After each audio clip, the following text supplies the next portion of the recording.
প্রিয় দর্শক, আজকের শিশু আগামী দিনের ভবিষ্যৎ, এই কথাটা আমরা প্রায়শই বলি, গর্ব করে বলি, অহংকার করে বলি, আদর করে বলি। কিন্তু আমাদের দেশে শিশুদের ভবিষ্যৎটা কেমন? আমি রেজানুর রহমান সংবাদপত্রে বাংলাদেশ অনুষ্ঠান থেকে আপনাদের স্বাগত জানাচ্ছি। আমাদের আজকের অনুষ্ঠানে অতিথি হিসেবে উপস্থিত আছেন সিনিয়র সাংবাদিক শফিকুল করিম সাবু। কেমন আছেন? শুভ সকাল। হ্যাঁ, ভালো আছি। আপনাকে শুভ সকাল। শুরু করেছিলাম যে আজকের শিশু আগামী দিনের ভবিষ্যৎ, বিশেষ করে মাইলস্টোন ট্র্যাজেডির খবর নিয়ে একটু কথা বলবো আজকে, কিন্তু সেই সূত্র ধরে শিশুদের নিয়েও একটু কথা বলতে চাই। তার আগে পত্রপত্রিকায় প্রকাশিত কয়েকটা গুরুত্বপূর্ণ শিরোনাম পড়ে শোনাই আপনাকে। দৈনিক প্রথম আলো, বিশ্বে 6 মাসে হামের রোগী সবচেয়ে বেশি বাংলাদেশে, মাদ্রিদে উৎসব, মেসিদের ধন্যবাদ, মোদির বাসভবনের সামনে বিক্ষোভ, আটকের 2 ঘন্টা পর মুক্ত রাহুল। দৈনিক সমকাল, ঋণ পুনঃতফসিলে ঘুরে ফিরে চিহ্নিত কয়েকটি কোম্পানি, ভোলার গ্যাস মূল ভূখণ্ডে আনতে 3 চিন্তা। দৈনিক যুগান্তর, 3 টাকায় 1 টাকা অনিয়ম, রূপপুর মানবিক বিদ্যুৎ কেন্দ্র। কালের কণ্ঠের শিরোনাম, নষ্ট হচ্ছে 14.25 লাখ আলামত, শিগগিরই মাঠের রাজনীতিতে ফিরছে বিএনপি ও মিত্ররা। দৈনিক ইত্তেফাকের শিরোনাম, কেউ চান মন্ত্রিত্ব, কারো চাওয়া সরকারি সুবিধা, মাইলস্টোন ট্র্যাজেডির 1 বছর, বাচ্চারা বলছিল প্লিজ মিস আমাদের বাঁচান। বাংলাদেশ প্রতিদিন, দেশে ভারতের বাণিজ্যে ধস, মোদির বাসভবন ঘিরে বিক্ষোভে উত্তাল দিল্লি। মানব জমিনের শিরোনাম, মোদির বাসভবনের সামনে রণক্ষেত্র, হজের নতুন প্যাকেজ, সর্বনিম্ন খরচ 5,05,000 টাকা। আমার দেশের শিরোনাম, অস্ত্রধারী আওয়ামী ক্যাডাররা এখনও ধরাছোঁয়ার বাইরে, দেশ জুড়ে তীব্র গ্যাস সংকট। আমাদের সময় 8,000 কোটি টাকার গ্যাস পাইপলাইন প্রকল্প বাতিল। জয় দিনের শিরোনাম, তদন্তে উঠে এলো নির্মম সত্য, মাইলস্টোন ট্র্যাজেডি। দৈনিক করতোয়া, অনিরাপদ শৈশব, প্রতিদিনই সহিংসতার শিকার শিশুরা, তেলাপোকায় বিপর্যস্ত মোদি সরকার। দৈনিক বাংলা, ভিসা বাণিজ্যের ফাঁদে রেমিট্যান্স যোদ্ধারা। বাংলা বাজার পত্রিকা, সতর্ক বিএনপি, টেনশনে জামায়াতে ইসলামী, শোককে শক্তিতে পরিণত করে এগিয়ে যেতে হবে, ডক্টর জুবাইদুর রহমান বলেছেন মাইলস্টোন ট্র্যাজেডির 1 বছরের অনুষ্ঠানে। আজকের পত্রিকা, নির্বাচনে অযোগ্য হচ্ছেন এমপিওভুক্ত শিক্ষকেরা। কালবেলা শিরোনাম, আলোচনায় হাসিনার দেশে ফেরা, জামায়াত এমপির অন্তরঙ্গ ভিডিওতে তোলপাড়। রূপালী বাংলাদেশ, ক্যাপাসিটি চার্জের নামে টাকা পাচারের মহাযজ্ঞ। ইনকিলাব, ইরানে আগ্রাসন নিয়ে তোপে ট্রাম্প প্রশাসন। আগামীর সময়, আওয়ামী লীগ নেতাদের 10,000 অস্ত্র কোথায়? 10,000 অস্ত্র কোথায়? এটা বিরাট ঘটনা যে 10,000 অস্ত্র যদি তাদের থেকে থাকে তাহলে কোথায় গেল? দেখে যদি নিশ্চয়ই সময় পেলে কথা বলবো আমরা এটা নিয়ে, কিন্তু আজকে একটু শিশুদের নিয়ে কথা বলতে চাই। আমরা কথাই কথাই বলি শিশুরাই জাতির ভবিষ্যৎ, বিশেষ করে মাইলস্টোন ট্র্যাজেডির যে 1 বছর হয়ে গেল, এবং এই মাইলস্টোন ট্র্যাজেডির দিনে আজকে যেমন বেশ কিছু পত্রিকার শিরোনাম হয়েছে, এবং মাননীয় প্রধানমন্ত্রী সহধর্মিণী জুবাইদা রহমান একটি অনুষ্ঠানে বক্তব্য রেখেছেন। তিনি বিপদে সহযোগিতার মানসিকতা ভবিষ্যতে সাহস যোগাবে, তিনি বলেছেন সে কথা। কিন্তু তদন্তে যেটা উঠে এলো মাইলস্টোনের ট্র্যাজেডিতে, সেটা কিন্তু একটা বিরাট ঘটনা। আপনাকে যদি এই তদন্ত রিপোর্টটা আমি একটু পড়ে শোনাই আপনাকে। এইখানে যে রিপোর্টটি এসছে, তদন্ত রিপোর্টে যেটা ওই সময়কার ঘটনাটা তুলে ধরা হয়েছে, এবং ওই সময়ে যা যা ঘটেছে সেই বিষয়টাও উঠে এসছে এই জায়গায়। তদন্তের কথাটা যদি একটু বলি আপনাকে, প্লেনে ছিল না কারিগরি ত্রুটি, মানবিক ভুলের সঙ্গে যুক্ত হলো তদারকির ঘাটতি ও অনিরাপদ ভবন। প্রথম একক ফ্লাইটে সংকট সামাল দিতে ব্যর্থ পাইলট, প্রশ্নের মুখে কমান্ডিং সুপারভিশন, একটি সিঁড়ি বাড়িয়েছে প্রাণহানি, 300 সুপারিশের নিরাপত্তা ব্যবস্থার আমূল সংস্কার তাগিদ। তো এই যে তদন্ত রিপোর্টে যেটা বলা হচ্ছে, উঠে এলো নির্মম সত্য, এই যে এতগুলো শিশু মারা গেল, তারপরে এখনো কিন্তু ট্রমাটা কাটেনি, কি দাঁড়ালো হচ্ছে যে যাদের গেল তাদের তো গেলই। হ্যাঁ, যার যায় তাই সেই বোঝে। 36টি প্রাণ চলে গেছে, শিক্ষক সহ অবুধ শিশুরা চলে গেছে, তারা কাঁদছিল মিস আমাদেরকে বাঁচান। জি, এই রিপোর্টে যেটা আপনি পড়লেন সেটা আপনি বলার অনুষ্ঠানে আসার আগে আমি পড়েছিলাম। সেখানে দেখলাম যে পাইলটকে মোটামুটিভাবে দায়ী করা হয়েছে যে, এবং পাইলটের ব্যাপারটা ছিল যে পাইলট সেটা ছিল তার প্রথম সলো ফ্লাইট, একক ফ্লাইট, এবং সেই একক ফ্লাইটের জন্য ওই রিপোর্টের তথ্য অনুযায়ী উনি ঠিক যোগ্য ছিলেন না। ওই ট্রেনিং যেটা ওনার হওয়ার কথা ছিল সেই ট্রেনিংয়ে তার ঘাটতি ছিল। এই জিনিসটা রিপোর্টে এসে আমাদের তো খবরের কাগজে যেটা আমি পড়লাম, এবং এই জিনিসগুলির কারণেই তাকে বারবার ইজেক্ট করতে বলা হয়েছে, সে ইজেক্ট করার সময় পায়নি। এবং যখন সে অবস্থা যখন দেখলো তখন দেখলো যার কোনো উপায় নেই, করার কিছু নেই, বিধ্বস্ত তো হয়ে গেল। এখন এই বিল্ডিংটা সম্বন্ধে যেটা বলা হয়েছে সেখানে এই রিপোর্টটাতে আছে, সেখানে পুরো বিল্ডিংটাতে মাত্র একটা সিঁড়ি ছিল, যে সিঁড়ির কথা বলা হয়েছে একটা সিঁড়ি ছিল, এবং এতগুলো ছেলে। আপনি প্রথম কথা চিন্তা করতে, আপনি আপনার সন্তানদের কথা চিন্তা করেন, একটা যেই ছেলেটার বয়স 6, 7, 8 বছর, সে কিভাবে বুঝবে ওই একটা ট্রমার মধ্যে কোথা দিয়ে বেরোতে হবে, কি করতে হবে না করতে হবে, আগুনের লেলিহান, চারিদিকে আগুন ছড়িয়ে পড়েছে, ধোঁয়া, অন্ধকার। ধরেন মাইলস্টোন ট্র্যাজেডির এই ঘটনা, এটা নিয়ে তো আলোচনা চলতেই থাকবে, সামনের দিকেও চলবে, বাচ্চারা কিভাবে বড় হবে। কিন্তু আরেকটি পত্রিকার শিরোনাম যদি বলি, দৈনিক করতোয়া, অনিরাপদ শৈশবের কথা বলা হয়েছে এখানে, এবং প্রতিদিনই সহিংসতার শিকার হচ্ছে শিশুরা। গত 2 দিনে 6 শিশুকে হত্যা ও ধর্ষণ করা হয়েছে।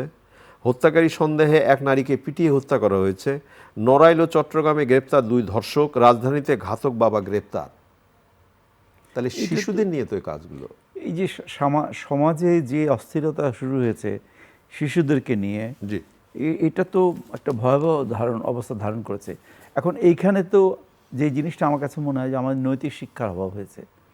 দেখুন, শিশুদেরকে শিক্ষার কথা আমরা অনেকবার বলি, বারবারই বলি, 5 বছরের একটা শিশুকে ধর্ষণ করা মানে কি করে? ও তো পুতুল খেলে তখন না, ওর শরীরটা কত ছোট। হ্যাঁ, সেখানে আপনি এই জিনিসগুলি মানে মানে এই যে আমি আপনার সাথে কথা বলছি, I can not believe it, আমার কাছে বিশ্বাসই হচ্ছে না যে এরকম একটা হতে পারে, কিন্তু হয়েছে, অনেকগুলো হয়েছে। আচ্ছা, আপনার কি মনে হয় না যে এই যে শিশুদের নিয়ে কথা বলছি আজকে, আরেকটা কথা বলি, এই যে হামে মৃত্যু হচ্ছে শিশুর 800 ছুঁই, এবং এখানে বলা হচ্ছে বিশ্বে 6 মাসে হামের রোগী সবচেয়ে বেশি বাংলাদেশে, এবং সেই বাংলাদেশের সবচেয়ে ক্ষতিগ্রস্ত হলো আমার শিশুরা। একটা শিশু একটা পরিবারের যে আদরের ধন, যখন শিশুটি না থাকে সেই পরিবারে, তখন বোঝা যায় যে আমার কি নাই, আমার যার যায় সেই বোঝে। তো এই যে অবস্থাগুলো, আমরা খালি শিরোনাম পড়ছি, দেখি না কি হয় সেটা দেখবার চেষ্টা করছি। এই যেমন হাম সম্পর্কে আমরা এখানে আলোচনা, আপনার সাথে বেশ কয়েকবার আলোচনা হয়েছে। আমি বলেছিলাম যে আমরা বিগত সরকার যেটা ছিল, আমরা বিগত সরকার বলতে এখানে তো অনেকেই আমেরিকার কথা বলে, কিন্তু আমি যে বিগত সরকার হচ্ছে অন্তর্বর্তীকালীন সরকার, সেই সরকারের সময় কিন্তু তারা এইসব ব্যবস্থা করেনি। ইউনিসেফের সাথে গণ্ডগোল হয়েছে, তারা ওষুধ আনতে চেয়েছে, এগুলো তো অনেক পুরনো গল্প। কিন্তু এই সরকারেরও তো 5 মাসের মতো হয়ে গেছে। এই সরকার এই 5 মাসে কত দূর কী করেছেন শিশুদের জন্য হামের ব্যাপারে, এটাও ঠিক হচ্ছে না, স্পষ্ট নয়। সম্প্রতি আপনি ধরুন 2 দিন আগে প্রধানমন্ত্রী এই প্রথমবারের মতো স্বাস্থ্য মন্ত্রণালয়ে গিয়েছিলেন, মন্ত্রী সহ সচিব সহ বিভিন্ন কর্মকর্তাদের উদ্দেশ্যে বক্তব্য রেখেছেন, এবং উনি একটা কথা বলেছেন, উনি এটা জানেন, কিন্তু উনি বলেছেন যে ডাক্তারদেরকে তাদের হসপিটালে কাজের জায়গায় ফিরে আসতে হবে। সরকারি ডাক্তারদের কথা বলেছে আমি জানি যে অনেক ডাক্তার সকালবেলা যে খাতায় সই করে বেরিয়ে চলে যায়, একবার লক্ষ্য করে না যে তার কত হাজার হাজার রোগী তারা। আপনি যে প্রসঙ্গটি তুললেন সেই প্রসঙ্গে একটু কথা বলি। আমাদের মাননীয় প্রধানমন্ত্রী গত 4 মাসে যে তার যে পরিকল্পনা এবং তার যে জেস্চার, তার যে উদ্যোগ, তিনি যেভাবে দেশটা পরিচালনা করতে চান, সবকিছু মিলে জনগণ কিন্তু খুবই আশাবাদী যে হ্যাঁ, এরকম একজন প্রধানমন্ত্রী আমাদের দরকার। কিন্তু প্রশ্নটা অন্য ক্ষেত্রে উঠেছে যে তার আশেপাশের মানুষজন যারা, পারিষদ বর্গ যারা, তারা কি প্রধানমন্ত্রীর সাথে দৌড়াতে পারছে? মনে হয় পাচ্ছে না। শুধু তাই না, যেই প্রধানমন্ত্রী এই আচরণ, তার বেশভূষায়, তার সফরের সময় যখন ঢাকার ভিতরেই উনি ঘোরাফেরা করছেন, সিগন্যাল লাইট উনি মানছেন, মাত্র 4টা গাড়ি বহন নিয়ে ঘোরাফেরা করছেন, এই বার্তাগুলো কেন জানি আমার মনে হয় তার দলের যারা ইভেন মন্ত্রী আছেন, যারা, অন্যদের কথা বাদ দেন, পিটিপির কথা বলছি না, দলের কর্মীদের কথা বলছি না, যারা তারা কাছাকাছি দেখছেন, যারা মন্ত্রিসভায় আছেন, তারা কেন এটা করতে পারছে না আমি বুঝতেছি না। এবং তারা কি এমন না যে বাচ্চা ছেলে বা মানে বোঝার বয়স নেই, তারা তো রাজনীতি করে এসেছেন, গত 20-25 বছর ধরে রাজনীতি করেছেন। তারা কথায় কথায় বলেন আমরা এত কষ্ট করেছি, আমাদের এই নির্যাতন হয়েছে, অমুক হয়েছে, কিন্তু নির্যাতন থেকে কিছু শিখলেন না আপনারা। আমার যেই বয়স, আমি দেখেন স্বাধীনতার পরপর থেকে এমন কোনো সরকার নেই যে সরকারকে আমি দেখিনি। যে অনেক সরকারের সাথে আমি মানে কাজও করেছি, যেমন ধরুন প্রধানমন্ত্রীর সাথে কাজ করেছি, রাষ্ট্রপ্রধানের সাথে কাজ করেছি, এবং আমি দেখেছি এদের কার্যকলাপগুলো। আমার কাছে খুব আশ্চর্য লাগে যে আমরা কি শিখতে পারি না? আমরা তো অনেক কিছুই নকল করি, পরীক্ষা নকল করছি, হ্যাঁ ভালোটা নকল করি না কেন? অ্যাটলিস্ট এই যে উনি যেই জিনিসগুলি চাচ্ছেন উনি এটা পারছেন না কেন? এবং আমি শুনেছি যে প্রধানমন্ত্রী কোনো এক সাংবাদিকের সাথে, সিনিয়র সাংবাদিকের সাথে আলাপ আলোচনার প্রাক্কালে সিনিয়র সাংবাদিক বলছেন আপনি যেগুলো বলছেন এগুলো তো প্রতিফলিত হচ্ছে না আপনার অন্যান্য। বলে দেখুন আমি কি ওদেরকে হাত ধরে শিখিয়ে দেবো? আমি কি বলবো আমি কি বলবো যে আপনি এটা করেন? আমি যখন করছি ওনারা তো করতে পারেন, দেখে তো শিখতে পারেন। একজন শুধু শুনেছি একজন মন্ত্রী মোটামুটি তাকে ফলো করেন, নাম বলতে চাচ্ছি না। আর কোন মন্ত্রণালয়ে আপনি মন্ত্রী ফলো করে বললেন, আমরা এখন শুনতে পাচ্ছি যে মন্ত্রিসভায় সম্ভবত রদবদলের সম্ভাবনা আছে, এবং বিশেষ করে শরিক দলের সাথে মাননীয় প্রধানমন্ত্রী কথা বলেছেন, এবং শিরোনাম হয়েছে ইত্তেফাকের কেউ চান মন্ত্রিত্ব, কারো চাওয়া সরকারি সুযোগ সুবিধা। এটা কি কিসের ইঙ্গিত?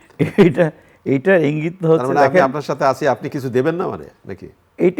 এটা হচ্ছে মানে আমরা ওইখান থেকে বেরোতে পাইনি। আমি আপনাকে দিয়েছি, আপনি এখন দেবেন। আমি এতদিন কি করলাম, এত কষ্ট করলাম, আপনি কিছু দেবেন না? আপনি দিচ্ছেন সকলকে, আমাকে দেবেন না কেন? এই ধরনের আলোচনা হয়, এবং এই আলোচনাটাই কিন্তু প্রমাণ করে যে আপনি কোনো আদর্শের জন্য লড়াই করেননি, আপনি কিছু পাওয়ার জন্য লড়াই করেছেন। আদর্শের কথা আপনি বললেন, আমাদের জননেতারা যেমন বাচ্চাদের আমরা প্রশ্ন করি না যে তোমার আইডল কে, এই রাজনীতিবিদরা বা শিক্ষাবিদ বা সাহিত্যিক তারাই তো আইডলে পরিণত হয়। বিশেষ করে একজন এমপি ওই এলাকার জনপ্রতিনিধি এবং তিনি ওই এলাকার মাথা, তাকেই তো আমি ফলো করব। কিন্তু জামায়াতের একজন এমপির যে খবর বা সামাজিক যোগাযোগ, এটা তো ধন্যবাদ জানাতে হবে যে সামাজিক যোগাযোগের মাধ্যম না থাকতো তাহলে আপনি এটার হদিশও পেতেন না। তো এই যে অবস্থাটা তৈরি হলো, আমরা যেটা দেখলাম যে জামায়াত পর্যবেক্ষণ করলে ঘটনা তদন্তের পরে ব্যবস্থা নেবে, কিন্তু সামাজিক যোগাযোগ মাধ্যমে যা দেখা গেল সেইটাতে বার্তাটা কি পড়লো? বার্তাটা তো খুবই খারাপ বার্তা। একজন প্রায় 80 ছুঁইছি এক ভদ্রলোক, 72 বছর বয়স হয়ে গেছেন, উনি ওনার একটা প্রাইভেট জিনিস, বিবাহ করা, তালাক দেয়, অত্যন্ত প্রাইভেট জিনিস, কিন্তু উনি যেইভাবে এই প্রক্রিয়াটা করেছেন এবং সেই প্রক্রিয়াটা এখানে অনেকগুলো প্রশ্ন এসেছে যে উনি ঠিক আছে, যদি বলা হচ্ছে যে এটা তার দ্বিতীয় বিবাহ, দ্বিতীয় স্ত্রী, যদি তাই হয় তাহলে তার অন্তরঙ্গ মুহূর্তের ভিডিওটা করলো কে, তারপরে এটার সুযোগটা পেল কে, কিভাবে ছড়ালো, এইসব সবকিছু মিলে তো একটা ধোঁয়াশা। এবং যখন বলা হচ্ছে তখন দেখা যাচ্ছে তার প্রথম স্ত্রী উপস্থিত ছিলেন নাকি সেই বিয়েতে, এবং প্রথম স্ত্রী বলেছেন হ্যাঁ আমার সম্মতিতেই হয়েছে। এখন ধরুন রাগঢাক করার জন্য অনেক কিছু হতে পারে, কিন্তু আবার কথা বলা হচ্ছে, কিন্তু কথা হচ্ছে কি যে আমাদের যে নৈতিকতাটা ওই আগের জায়গায় ফেরত আসি। আমি শিখবো কার কাছ থেকে বলুন? আমি শিক্ষকের কাছ থেকে শিখবো, আমি রাজনীতিবিদদের কাছ থেকে শিখবো, তারপরে আরও যাদের কথা আপনি বলেছেন, আমি এদের থেকে ডিসিপ্লিন শিখবো, এদের থেকে অন্যান্য শিক্ষণীয় জিনিসগুলো শিখবো। কিন্তু আমি শিখবো কিভাবে? আমার সামনে তো কোনো উদাহরণ নেই। এক সপ্তাহের আগের ইতিহাসটা একটু ফ্ল্যাশব্যাকে যাওয়া খুব জরুরি দরকার। পরীক্ষাকে কেন্দ্র করে আমাদের শিক্ষার্থীদের মুখে যে ধরনের ভাষা আমরা শুনলাম, যে ধরনের জেস্চার আমরা দেখলাম, তাতে এই ধরনের ঘটনাগুলো যদি আরও বাড়তে থাকে তাহলে আমি মনে করি ওদেরকে দোষ দেওয়ার কোনো কারণ নাই। ওরা কিন্তু শিখছে বড়দের কাছ থেকে। হ্যাঁ, তা তো অবশ্যই শিখছে, কিন্তু যেটা শিখছে এখানে কিন্তু আমাদের গার্জিয়ানদের একটু কিছু করার আছে, তাদের লাগাম টানার কথা। একটা শিক্ষক, আপনি গার্জিয়ানের কথা যেহেতু তুললেন, আমি একটু জাস্ট বলি, দুই একজন শিক্ষার্থীর এত অশোভন বক্তব্য আমি সামাজিক যোগাযোগ মাধ্যমে দেখেছি, এত অশ্লীল। তখন আমার প্রশ্ন উঠেছে, ওদের বাবা মা নাই? ওদের বাবা মা কি এটা দেখেন না? এই সন্তান কোথায় যাচ্ছে, কি করছে, কার আসে, দেখে না? এটা হচ্ছে কি আপব্রিংইং এর ব্যাপার আমরা অনেক সময় বলি, কিন্তু অনেক সময় হয় কি যে বাচ্চারা কোথায় যে কি করছে আমরা দেখি না। আর আপনি যে জিনিসটা বললেন যে শিখবে কার কাছ থেকে, হয়তো এমন হতে পারে যে তাদের পারিবারিক জীবন, অশান্তির জীবন, সেখান থেকে তারা কিছু শিক্ষা নিতে পারেনি বাচ্চারা। এবং এই যে বাইরে যে এই এবং আমরা দেখেন আমাদের টেলিভিশনগুলো আছে বা সামাজিক মাধ্যম যেগুলো আছে সেগুলো এই জিনিসগুলি ফলাও করে প্রচার করছে, ফলে সামাজিক যোগাযোগের মধ্যে টেন্ডেন্সিটাই এরকমের, যেটা নেগেটিভ সেইটার সেটাই প্রচার। এবং দেখেন ওতে কিন্তু সে উৎসাহিত, আমার মনে হয় হয়তো সে উৎসাহিত বোধ করছে, দেখো আমাকে কিন্তু টেলিভিশনে দেখা গেছে, আমি কিন্তু এগিয়ে বলেছি, আমাকে যে নেগেটিভ গালাগাল করছে এবং সে যে কি ভাষা প্রয়োগ করেছে আপনারা জানেন কি না, আপনি যে সময় ইউনিভার্সিটি পড়েছেন আমি পড়েছি, আমরা শালা বলাটা একটা গাল ছিল, আমরা চিন্তাই করতে পারতাম না ওটা। শালা ওয়াজ এ স্ল্যাং। আমি তো শালার শব্দের বাইরে অনেক আমরা অনেক পিছিয়ে গেছি। আমরা একটু অন্য আলোচনায় যেতে চাই, ককরোচ পার্টি নিয়ে একটু কথা বলি। ভারতের রাজনীতিতে তোলপাড় এখন শিক্ষার্থীদের আন্দোলন, বিশেষ করে রাহুল গান্ধীকে গ্রেফতার করার পরে ছেড়ে দেওয়া হয়েছে, যদিও কি দেখছেন রাহুল এবং প্রিয়াঙ্কা দুজনকে। না, এখানে কিন্তু আরেকটা জিনিস আছে, ককরোচের সাথে সাথে কিন্তু আরেকটা জিনিস হয়েছে, সেটা আপনি হয়তো লক্ষ্য করছেন কি করেনি জানি না, কৃষকদের আন্দোলনটা ওখানে শুরু হয়েছে, যুক্ত হয়েছে সাথে, এবং তারা দাবি করছে যে আপনারা আমেরিকার সাথে কি চুক্তি করেছেন সেই চুক্তি বলেন, কারণ আমাদের ডিম, দুধ সমস্ত কিছু উপর এটা আঘাত হচ্ছে, আমাদের ব্যবসার উপর। আমাদের এখানেও তো আছে যে আমেরিকার সাথে আপনারা কি চুক্তি করেছেন সেটা বলেন। হ্যাঁ, সেটা বলেন, আপনার পার্লামেন্টে এটা নিয়ে আলোচনা করেন। এখন ভারতেও যে এরকম ধরে একটা চুক্তি হয়েছে, সত্যি কথা বলতে আমার জানা ছিল না।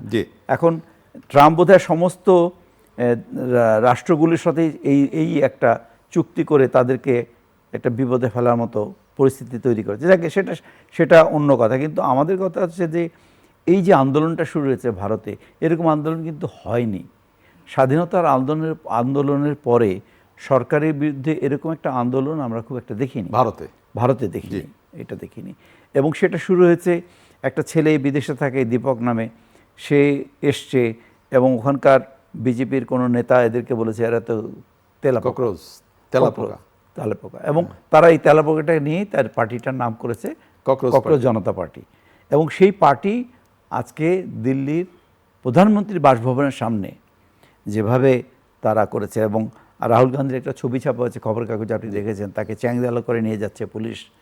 এবং রাজনীতিবিদ, অন্যান্য যে রাজনৈতিক দলগুলো আছে সেগুলো কিন্তু এতদিন ধরে অনেকে অস্ত্র পায়নি, কিন্তু একটা অস্ত্র পেয়ে গেল। অস্ত্রটা কি? তাদের দাবিটা ছিল যে একটা কোশ্চেন পেপার লিক হয়েছে, যেখানে শিক্ষামন্ত্রী ছিল সেই শিক্ষামন্ত্রীকে পদত্যাগ। ককরোচ পার্টির লোকজন কিন্তু এক মন্ত্রীর সাথে দেখা করছে, সম্ভবত স্বাস্থ্যমন্ত্রীর সাথে দেখা করেছে। দেখা করার পর উনি আশ্বস্ত করেছেন যেই মুহূর্তে ওনারা স্বাস্থ্যমন্ত্রীর সাথে দেখা করেন, ওই মুহূর্তে কিন্তু অমিত শাহ সেই শিক্ষামন্ত্রীর সাথে কথা বলছিলেন। এবং সেটা আউটকাম আমি হয়তো ভেবেছিলাম যে শিক্ষামন্ত্রী পদত্যাগ করলে হয়তো অনেকটা হয়ে যেত, মানে এই কি বলে, আন্দোলনটা হয়তো স্থগিত হতো বা আন্দোলন। এখন তারা যেটা করেছে, তারা বলেছে যে আমরা মিছিলটা করছি না, আমরা মিছিল করলে অনেক অসুবিধায়, পুলিশ মারামারি করছে, আমাদের নিরীহ ছাত্রদের উপর লাঠিচার্জ হচ্ছে, এই জন্য আমরা মিছিলটা করবো না। কিন্তু আমাদের যে দাবি, 3টা দাবি, যার মধ্যে একটি হচ্ছে আপনার ওই পদত্যাগ, এই দাবি নিয়ে কেন চলে যাব। এখন এই দাবি আবার ওইদিকে হচ্ছে ওই সীমান্তর, ওই পাঞ্জাবের ওই দিক থেকে, হরিয়ানা পাঞ্জাবের ওখান থেকে কৃষকদের আন্দোলন, এই দুটো মিলে ভারত খুব একটা সুখকর অবস্থা নেই, বিশেষ করে বিজেপি সরকার, এটা আমরা বলতে পারি। অনেক ধন্যবাদ। প্রিয় দর্শক, আমরা যে বিষয়গুলো নিয়ে কথা বললাম আপনারা শুনলেন। বিশ্বকাপের ডামাডোল তো থেমে গেল, বিশ্বজয়ী দল দুটো সবাই সংবর্ধনা পেয়েছে নিজ দেশে। ফুটবলের গতি বাড়ল কি, বা বিশেষ করে বাংলাদেশের ফুটবলের গতির কথা বারবার বলা হয়।